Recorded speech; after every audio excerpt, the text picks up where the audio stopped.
Hello and welcome, friends.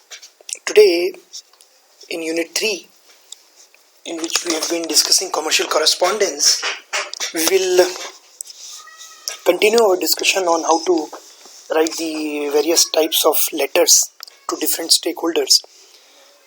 Just to give you a brief recap of what we have done till date in this particular unit, we have started with a brief introduction on commercial correspondence. We followed it up with discussion on the 4 C's: correctness, conciseness, clarity, and courtesy. And you would recall that we have also been trying to identify these elements in the letters that we have discussed so far. We have also understood how to use emails for this kind of correspondence. We talked about the printed stationeries that are generally used in organizations, and then we talked about the parts of letters, and then we also discussed the different layouts, and we discussed the full block form in detail. And in the last session that we had, we talked about the letter of inquiries, and we took up 2 examples of letter of inquiries, right? As I've mentioned already, you have to ensure that basically there are 2 different parts of the letter: the format and the content. And generally, when you are writing a letter in the exams, format will fetch you half of the marks. The remaining half would come from the content.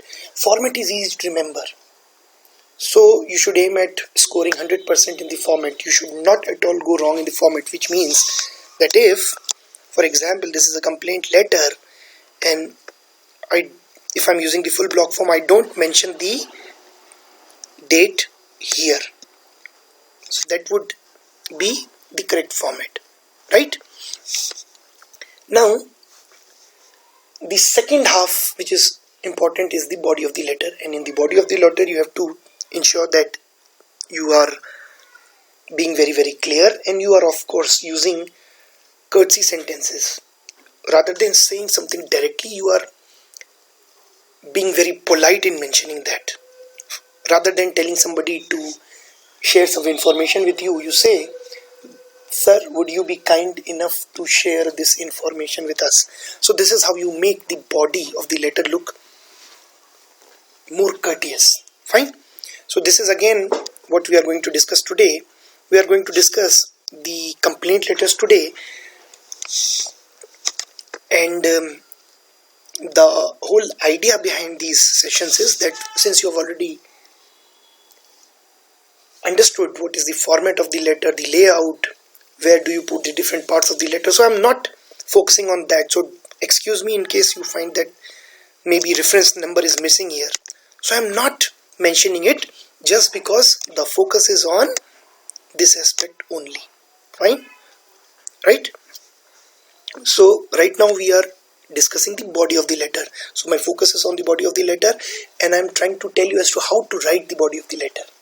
So even if there is a mistake, or even if you find some parts of the letter missing, for example, the reference letter is missing here, the reference number is missing here, don't think that you should also be doing the same thing. Please understand, the focus is on the body of the letter only, right? So let us start our discussion. How do you write a complaint letter? Complaint letter, you can understand, whenever you have to lodge a complaint, it could be that you have been supplied a defective good. You may want to complain against defective services. You may want to complain against delayed supplies, or you may, as a customer, want to complain against misbehavior or mistreatment. So there can be different ways, there can be different reasons why you are writing a complaint letter. So let us today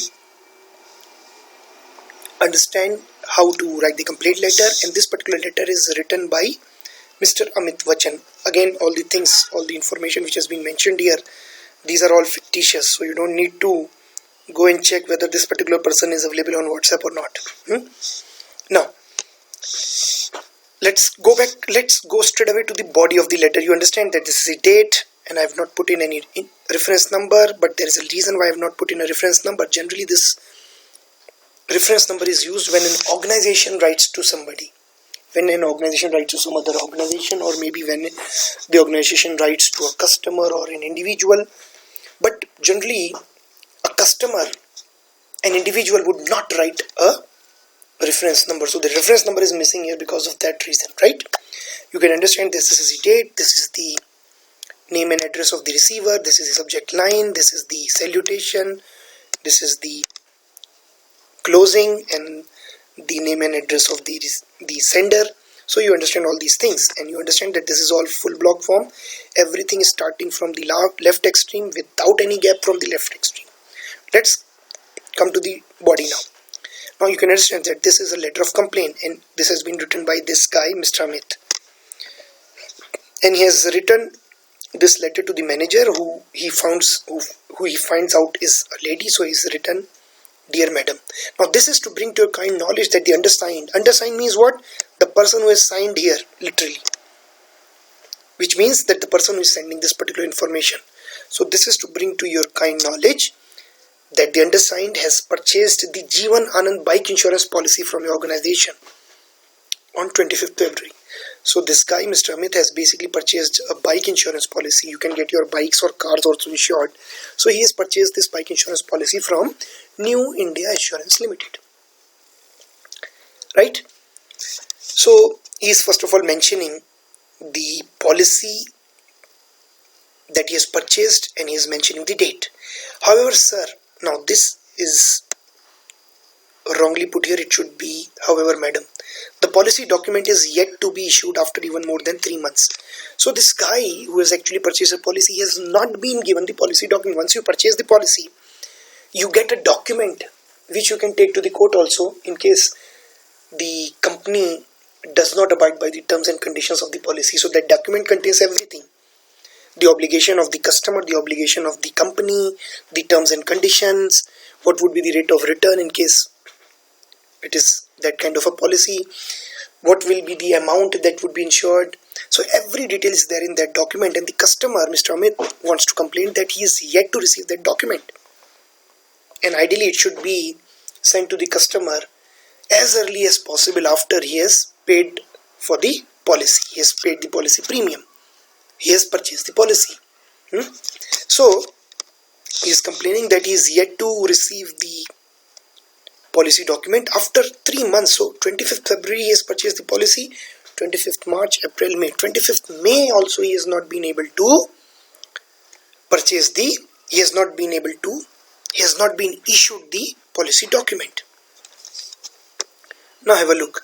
The undersigned has already sent several reminders to your firm in this regard.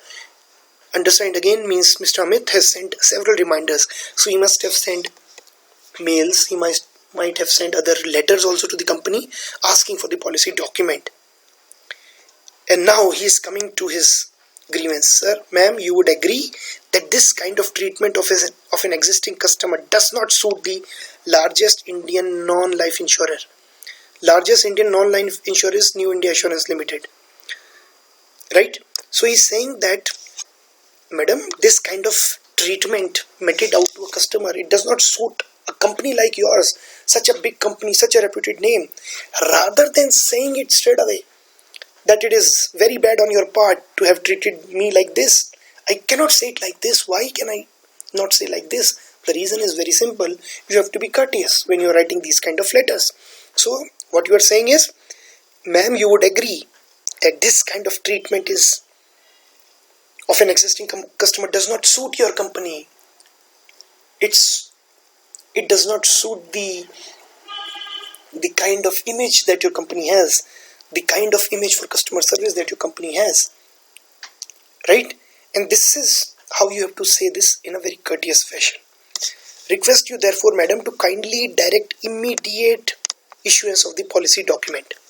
Now he is asking the lady, the manager, to direct immediate issuance. Direct means, madam, please order your subordinate staff, because the manager would not be issuing this document or sending this document to the customer. It would be somebody in the subordinate staff. It could be a clerk, it could be an assistant manager, it could be sales executives. So what the person means to say here by using the word direct, that ma'am, please order your subordinates to issue the policy document to me as fast as possible, right? And now he's also threatening the company also and the manager also, but he is doing it in a very courteous fashion. Need it be added that in the event that the policy document is still not issued, the undersigned will have to regretfully take recourse to lodging a complaint with the IRDA. Now please understand, you are compromising, you are sacrificing the conciseness, the brevity in favor of being courteous. So just to be courteous, instead of saying it in very short, you could have said the same thing in very short. Ma'am, if you don't send the policy, I will lodge a complaint with IRDA. IRDA is the regulatory body. I hope you remember the regulatory bodies. Yesterday, in some of the last sessions, we have discussed the regulatory bodies. I talked about TRAI and RBI as the regulatory bodies. IRDA likewise is a regulatory body for insurance sector. So this person is simply threatening the manager that if he still does not receive the policy, he'll straight away go to the IRDA and lodge a complaint. But he is doing it in a very polite fashion. Need it be added? क्या ऐसे बोलने की आवश्यकता है? This is what it means. That in the event that if you still do not give me the policy document, I will be forced to lodge a complaint with IRDA. And he is using the word regretfully, that I would not like doing this. I would not prefer lodging a complaint, but I would not have any option, and that is why regretfully, with regret, दुख के साथ मुझे आपके against complain करनी पड़ेगी. I am not saying कि मैं complain करूंगा. I am saying I would have to regretfully file a complaint against your company. So this is how you have to put in your views in a very courteous fashion. Now let's have a look at another kind of complaint letter. This letter was meant for an insurance firm or a bank by a customer. So this letter has been written by a customer to the supplier. Now this letter has been written by a customer again, but this time because this customer has received some defective goods, or maybe because the supplies have been delayed. So again, I'm not going into the details here. I'm simply moving on to the body. Now please understand, Gagan Kumari must have purchased something from LG India dealership Simalgair Bazaar, and the subject line is letter of complaint. So she must be complaining against some defective goods that she has purchased from the LG India dealership. Now this is to state that the undersigned, now have a look, undersigned means this lady had purchased an LG television. Now this is the element of clarity. Every single thing has been specified. LG television, you just don't say that I have purchased an LG television from a company, which brand, which make it was, what was the serial number. So everything is there. So the company, the dealership can easily find out which particular television you purchased. So you are mentioning everything. See, all these specifications. This is known as the product specification. Color, wall mounted, 60-inch, and on which date have you purchased. So everything is there which has been mentioned. Now the complaint follows now. However, the television set malfunctioned in the first week, which means after the purchase on 25th March, within the first week, before the beginning of April, the television started experiencing problems, right? The picture clarity, and now what was the problem that the television set was having? The picture clarity was not clear, and the display is not in Hindi. I hope you understand what the display is. For example, when you switch channels, or maybe if you want to record something, if the display says REC, that is basically recording in English. But it could also happen that since most of the customers, they are not well versed in English, many times displays are also in Hindi. So the display could be also in Hindi. So instead of saying REC for recording, it could probably say recording in Hindi. Yeah, record kar raha hai. This is how it could display it. So that is what we know as display. So the display is not in Hindi or English, but in some aligned language, some language which the customer is not able to understand. It could be Chinese, it could be Korean, it could be, let's say, Spanish. So the reader is not able to understand, the customer is not able to understand. That is why he is saying some aligned language, some foreign language which I do not know. Moreover, the control panel, now again there is another problem. The control panel also doesn't work at times.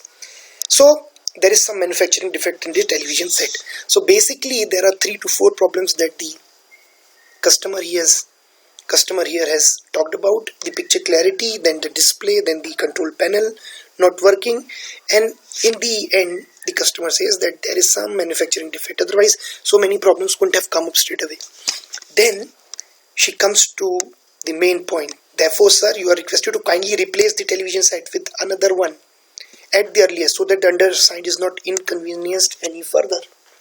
So the request is that you please replace this television set, and just instead of this particular television set, give me some other set which is okay, right? So this is the request, this is the request. So this element is the complaint element, and this is what redressal the customer wants.